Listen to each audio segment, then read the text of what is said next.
So starting with the fluid and electrolytes lab. So page 101, looking at this table. Which one of these works? So this table, we've done these 4 hormones before: ADH, aldosterone, AMP, angiotensin 2.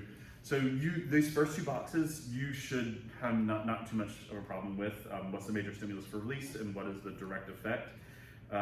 Chapter 25 in your book is what this lab comes from, and it has a section on hormonal regulation.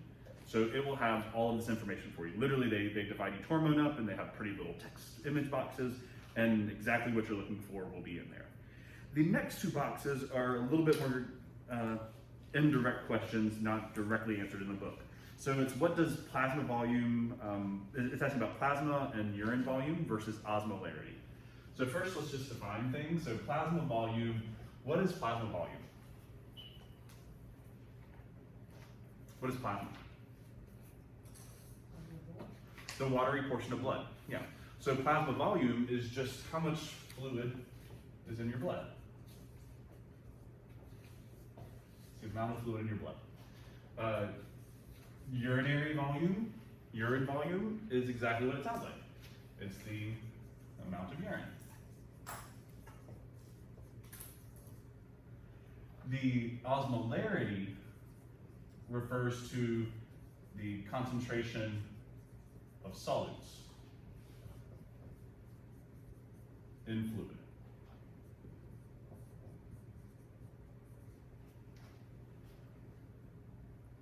So with these 4 hormones, they're all regulating water balance and electrolyte balance. For the most part, they all regulate water balance through sodium and potassium regulation. So when we talk about plasma and urine volume versus osmolarity, they have an inverse relationship. As your plasma volume increases, as you increase the fluid portion of your blood, you're going to do what to your osmolarity? You're going to decrease it because you're diluting your blood. You're adding more water to a solution, which decreases the relative concentration of the solids. It's like if you had like a cup of water with a cup of sugar in it, and then you took that same thing and put it into a gallon of water, it's going to be a lot less concentrated. It won't taste quite sweet. I used to, yeah, you're all adults, this is fine. I used to work at a bar, and we would, it was just very, you got your bang for your buck was, thing. And you serve in a little rocks glass, and that's where drink comes in. And people would, not always, but come up and say, "Oh God, this is just too strong. I can't drink. Can you dilute this for me? Can you put it in a bigger glass for me? This is just too strong." So we take it from a rocks glass and put it into a pint glass and add some, mixer. And it was always funny because, like, yeah, it doesn't taste as strong, but the alcohol content is still the same. Like it's still just as strong of a drink. You just can't quite taste it because it was diluted, right? We were decreasing the osmolarity. Sure, that's what we'll say it was. Okay, so for urine volume. So if we decrease, and when we say amount of urine, we're talking about the fluid content. Okay, we're talking about the fluid content of urine at this point. So if we decrease our urine volume, what does that do to our urine osmolarity? It increases it, yeah. If we concentrate our urine more, meaning pull more fluid out, it's going to become darker. When you urinate, it's gonna have a darker coloration to it because it's gonna be more concentrated, having less fluid. So when you look at these questions and it's asking, what does this do, ADH, anti-diuretic hormone, is that going to cause you to conserve or excrete more water? Conserve, anti-diuretic. It's going to ask you to hold on to more water. So does that mean it will increase or decrease your plasma volume? We're talking about ADH, trying to conserve water.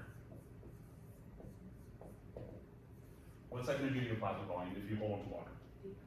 It's going to increase. Yeah, it will increase plasma volume by conserving water. So what does that do to your osmolarity? It decreases it.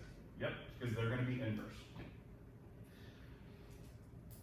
So now think about your urine volume.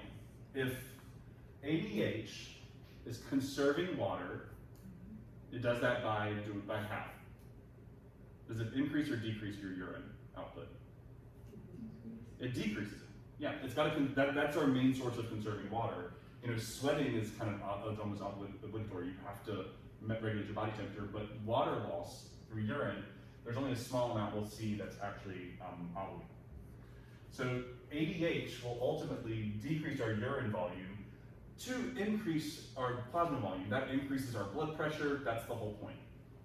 If we decrease our urine volume, our urine osmolarity goes up. Okay. So you can see there is a pattern to them. So when you're going through these, that's kind of your first one. I'll say aldosterone's a little funny, but you'll be fine. Just, again, look through the section in your book, and it will tell you what it does, and through what it does, you should be able to figure out these kind of things. Okay, the next one on page 102. Again, I'm not going to go through these because it's literally in the book. There is a whole section in chapter 25 about electrolyte regulation, and it breaks down each one of these and tells you exactly, oh, there's more here, there's this percentage here, it's got this charge, here's your normal range, and here's exactly what it does. So I'm not going to go through that. I will say the third question under the box, what hormone increases potassium retention? I don't know. I do not know the answer to that one. I have found the ones that decrease potassium retention, but a hormone that increases the retention of potassium, I'm not really sure. So if you find an answer, good on you. Let me know. Give me a citation. I know a drug that can. Yeah, but a hormone, like a naturally, yeah. I mean, it's a hormone. It blocks. Which one? What drug? It's aldactone, so it kind of like acts as like a testosterone or progesterone blocker. If that makes sense. Okay. No, I'm not big on medications. I don't or like a medical medication pharmacology. But yeah. So that's your specialty for sure. But yeah, as far as a naturally occurring hormone, I don't know. Like insulin causes, you'll see how insulin causes potassium to shift. But when we're talking about these that regulate our blood volume, so if you don't have an answer for that one, it's okay. The closest I could get is that aldosterone increases your potassium loss. So low aldosterone levels limit your potassium loss, but not one that actually increases the retention. So that's just, if you get frustrated and stuck on that answer, it's okay. Just skip over it. Okay, any questions about those couple of first pages? You should be fine. We've gone through hormones enough that I think you'll be able to handle it. So let's look at these charts with these patients. I'm talking about compensation. So page 106, they give you at the top results for 2 patients. It has all 3 of these, your pH, your CO2, PCO2, and your bicarbonate levels. So the pH of our blood, that's what it's measuring here, the pH of our blood is a function of carbon dioxide and our PCO2 and our bicarbonate levels. The more carbon dioxide you have, the more basic or acidic your blood becomes. Acidic, yeah. Carbon dioxide will cause your pH to decrease, your pH to become more acidic. Bicarbonate will cause your pH to become more alkaline. It will buffer that acidic carbon dioxide. So when we're talking about our pH being within that normal range of 7.35 to 7.45, that pH is mainly regulated through both our respiratory system with our carbon dioxide levels and through our metabolic systems through bicarbonate. The more bicarb you have, HCO3, the more bicarbonate you have, the more alkaline your pH will be. The more carbon dioxide you have, the more acidic your pH will be. If for let's say something happened and your body started producing a lot of bicarbonate, so this level started to go way, way up, your pH would start to get really basic. Your respiratory system would then compensate by slowing down your breathing rate. Because if you slow down your breathing rate, you limit the loss of carbon dioxide, and that makes your blood more acidic. Yep. Nope, I just answered my own question. Okay. Sorry. That's great, I love that. So as your bicarbonate levels increase and you start to have a more alkaline blood pH, again, your respiratory system will compensate with that by slowing down the breathing rate, holding on to more carbon dioxide, and bringing your pH back to normal limits. The other way is true too. If all of a sudden you start to breathe way too slow, like let's say that you have a stroke in your medulla oblongata and your breathing rate really slows down, and you start to have more acidic blood because now you're holding onto more carbon dioxide when you're not really supposed to, your pH gets more acidic, your body will start to produce more bicarbonate to compensate for that acidity. So we're looking at two different compensatory mechanisms and systems here.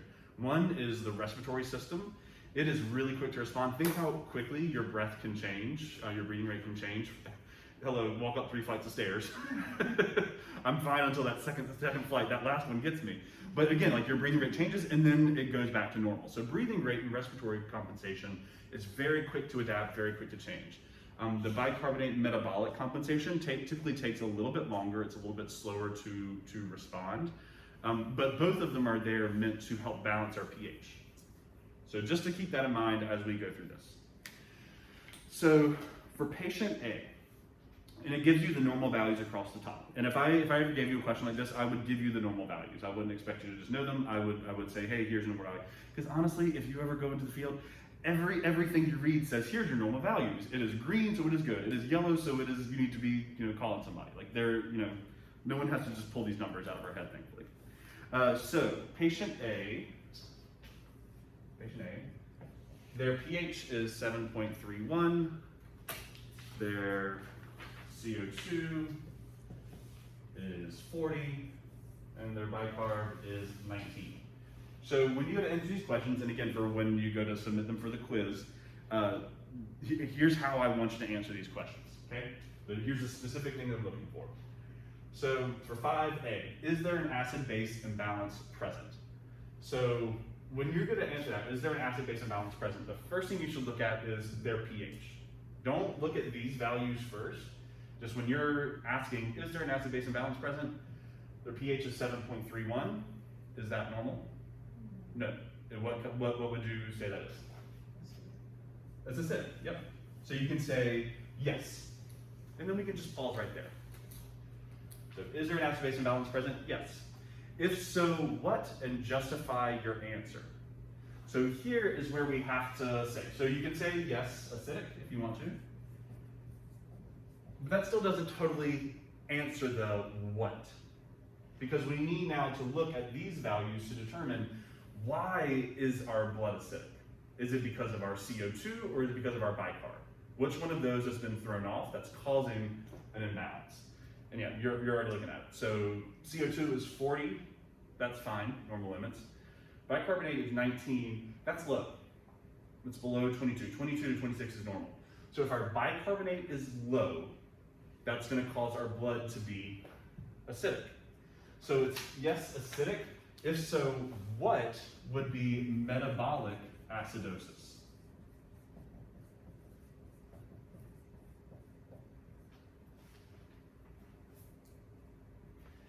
It's metabolic because it's our bicarbonate level that's outside of normal limits, and because our pH is acidic, it makes it acidosis. And some form of that would be your justification. You can say, like for the justify your answer, HCO3 minus equals 19, pH equals 7.31. This tells me metabolic, that tells me acidosis.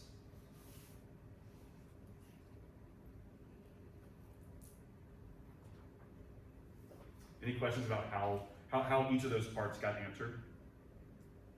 So a yes or a no, a what, and a justification. Now B, is there compensation? Is there compensation?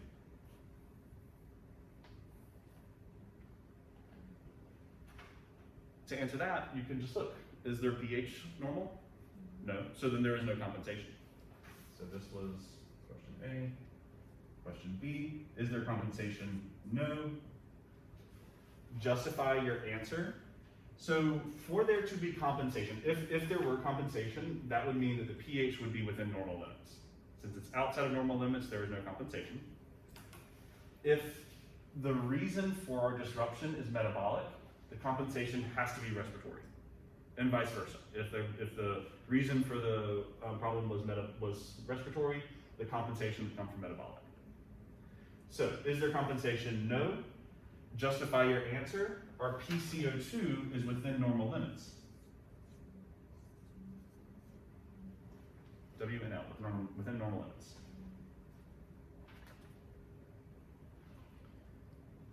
Okay, how does that feel? So just kind of take it one by one. We got a couple more of these, so it's okay if you're not totally into it right now. Any questions about this first one? Okay, I'm going to erase these.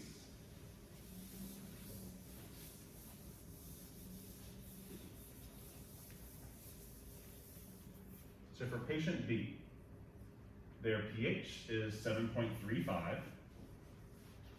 Their CO2 is 34, bicarb is 19.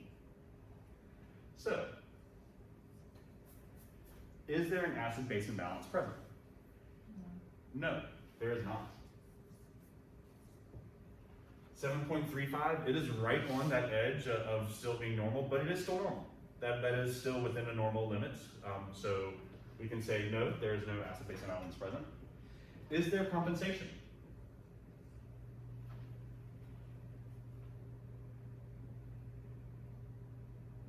So, yes, yep, there is compensation.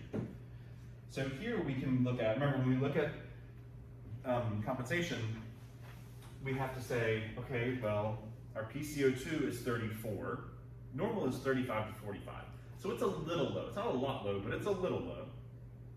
Our bicarb is 19, it's supposed to be 22 to 26. So there is compensation happening. And we can tell there's compensation because both values are outside of their normal limits, but our pH is within normal limit. And that's the whole goal.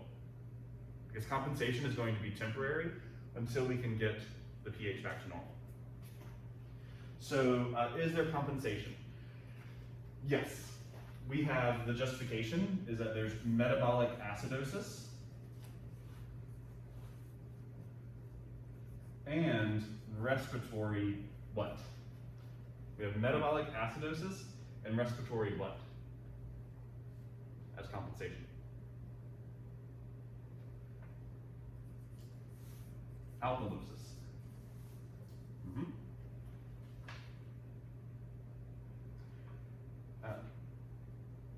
So here we can kind of look at real quick. The bicarb is low, so that is acidosis. When the CO2 is low, if your CO2 values have decreased, you have less acid in your blood, and so it's alkaline. If our CO2 values were to be over 45, if they were 46, then we would say it's respiratory acidosis. But again, we're trying to compensate here. So it makes sense that one should be acid and one should be alkaline.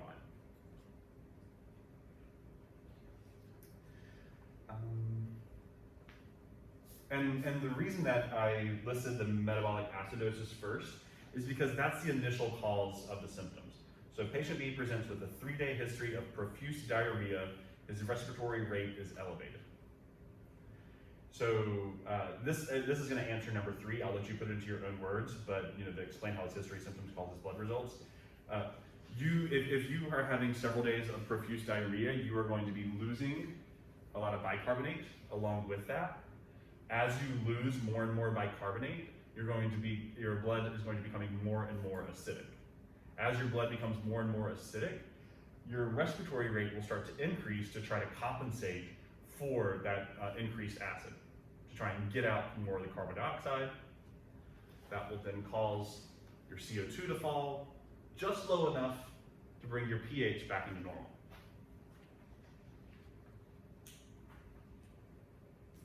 Okay? Do we feel okay?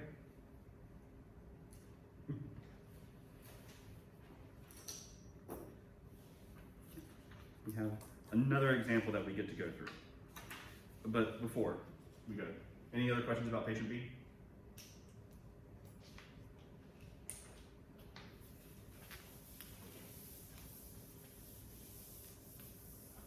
So patient C.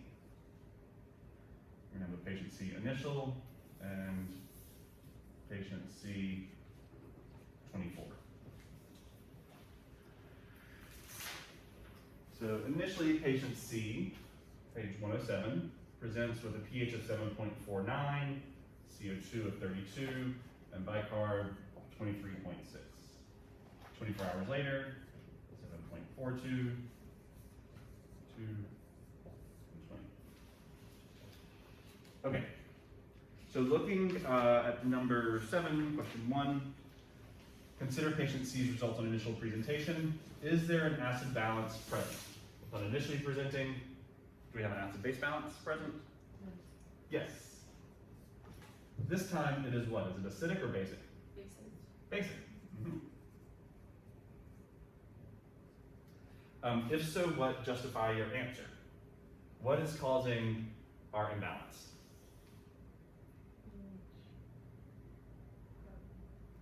So how would you say that? If it's the carbon dioxide levels that are throwing off the pH? They're low, right? Say it again. So they're low, right? They are low, yep. And that makes sense. If the pH is alkaline, CO2 will be low. Respiratory alkalosis. So if so, what? Respiratory alkalosis. And to justify, we can say PCO2 equals 32, pH equals 7.49.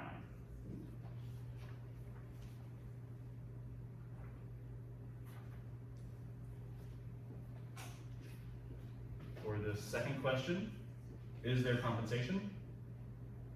With, again, still talking about initial presentation. No. Our pH, again, still upon initial presentation, is off balance. No compensation. And how would you justify that? How would you, besides just saying the pH, what's your other indication that there is no compensation? Bicarbonate is within normal limits. Yep, so no HCO3 within normal limits.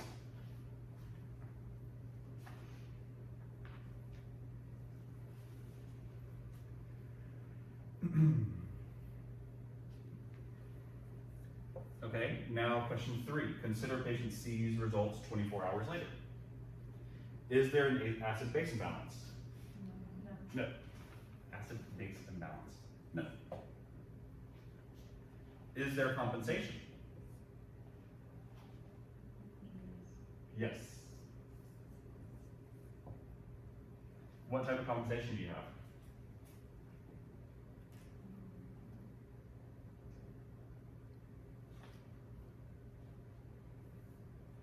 So our PCO2 value has stayed the same, our pH changed, and our bicarbonate changed. So which one of these is going to be the result of compensation? It's got to be the bicarbonate. Yeah, the pH is just a result of these two. So your bicarbonate dropped. If bicarbonate decreases, that means that it's respiratory or metabolic. Metabolic, and what type? Acidosis or alkalosis? Acidosis.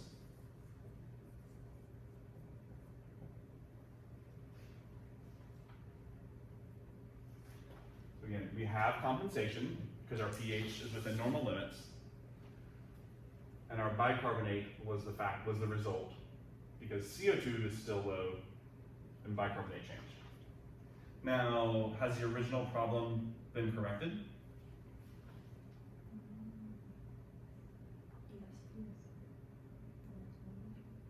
Why not? Why is it no? The carbon dioxide is still the same. Yeah, because PCO2 is still low. Nope. So PCO2 and you can say bicarbonate is still off too, and HCO3 are outside normal limits. O and L. So even though the pH is normal, because these values are still off, there's still something going on. you would not want to discharge this patient. There's still something fishy here. Okay, how'd that feel? Like, after an exam, like you can kick the toe from the ground? Yeah, I know. Okay, so hopefully that will be enough though to get you through the next couple of, those next couple of questions. I think you shouldn't have too much of a problem. Yeah, you should be good. And you know, this isn't due until Sunday night, so take your time with it, go through chapter 25, let yourself review that, and then work through these. And again, just remembering how we answer this each time. Yes or no, finding the if so what, and then your justifications. Okay.